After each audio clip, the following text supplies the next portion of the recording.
Let me show you how we can create lines in Microsoft Word document. So we got this nice notebook paper DIY way.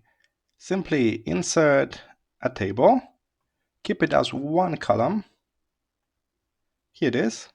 We can now select that, right click, insert rows below. We need more rows. You can repeat that until you are happy with how many lines you have.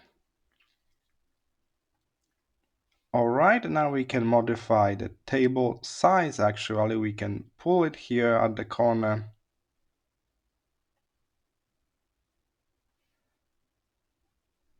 And make sure your table is to the center of the page. If you want smaller margins, you can go to layout margins. You can change to narrow, depends on your home printer, I would say. All right, we got one row too many, so I'm going to right click and delete this one.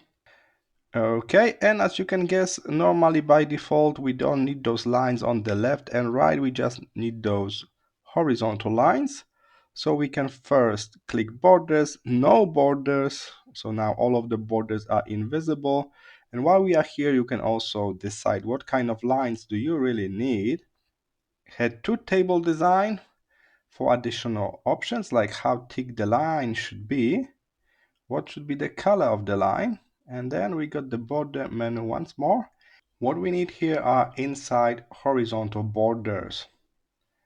All right, and now we got our line paper ready. And that's the fastest way of adding lines to the entire page. Now we can duplicate the whole page just by copy and paste this table multiple times, or just use the printing options and print the same page over and over again.